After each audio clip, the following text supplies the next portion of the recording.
Hey, I am Tina, and what I want to tell you is a real-life horror story.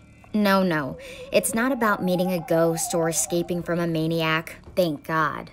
However, my story will give you creeps because I have been babysitting a monster. It all started a couple of years ago. I was 14 and I needed money to buy myself a new tablet, so I needed work. My mom came up with an idea. Her boss was looking for a babysitter for a 7-year-old son, and that seemed like a perfect task for me. It was also good for my mom. She had a new job and kind of wanted to do her new boss a favor. So I was in. I met that woman, Miss Killian, and her son Terry, a day before I was supposed to babysit him. He seemed like a little angel. Blonde hair, blue eyes, friendly smile. I liked him at once. The next day, I came for my first babysitting session. Just a couple of hours. I couldn't wait. My first job at last. My idea was that I would help Terry a bit with the lessons, then we'd watch some cartoons until Mom came back. What could possibly go wrong? As soon as Miss Killian closed the door, I turned back to Terry and was surprised to see an intense, wicked expression on his face. "Now look," he said. "Don't think that now you can tell me what to do. I will do what I want and don't even think about calling my mom." Well, that was unexpected. He was saying it with a very sinister expression, and honestly, he gave me the creeps.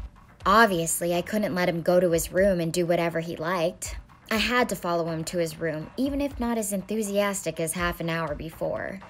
And that was my mistake. When I entered his room, he started screaming in a top-pitched voice very loudly. I was afraid that we could be heard by the neighbors, and they would come to save the kid. Well, that was clearly overreacting. I was really surprised by his behavior. But the fun had just begun. Terry came out of his room with the most sinister grin on his face and went towards the bathroom. There, he locked himself. Okay, I thought, this would be at least a bit of a break. I went to the kitchen to wait for him to come out, but he wouldn't leave the bathroom. 10 minutes, 20. I started getting nervous. I went to the bathroom and called him. He was totally silent. I insisted, knocking on the door violently. No response. My heart rate was at about 300 and I started to panic. I threw myself against the door several times to smash it open, but nothing. I was crying, not knowing what could have happened to a child alone in the bathroom. When I began dialing 911, he came out of the bathroom smiling peacefully. All trembling nervously, I shouted at him in tears, but he ignored me completely and proceeded to his room. At that point, I just prayed for that evening to finish soon. Thankfully, in about 10 minutes, Miss Killian returned home. Terry ran to her with an angelic face. "Hi, Mommy," he screamed happily. I couldn't believe my eyes. "I like Tina a lot. Let her come to us more often." God, no. When Terry went to bed, I told Miss Killian I received some warning reactions from Terry and that I think they needed someone more professional than me. You know what? She didn't believe me.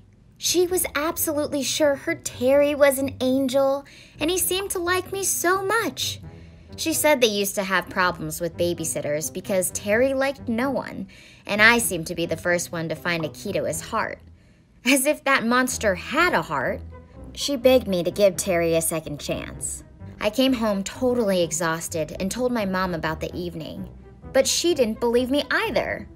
"Oh, come on, Tina. He is 7. It can't be that bad. Try to babysit him a couple of times more for me."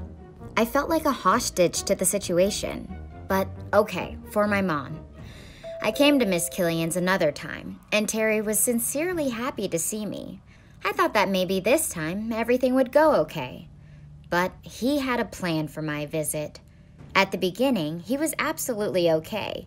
We were doing lessons, and then I cooked dinner for him, a plate of pasta. When I called him downstairs, he came absolutely calm and silent, took a beautiful plate I had cooked, and threw it into the trash bin. I was shocked. Do you think it is normal to behave like that? And what are you going to eat, I wonder? He answered calmly, "You'd better cook something else. Otherwise, I'll tell Mom you haven't given me anything to eat, and she will fire your mom. I'm not going to cook you anything, young man. I can make you a sandwich at most if you want. He didn't answer anything. He opened a kitchen drawer and took a pair of kitchen scissors. I told him to give them to me. He pretended not to hear me. He reached for the lock of my hair and clicked with the scissors. All that without saying a word, just smiling.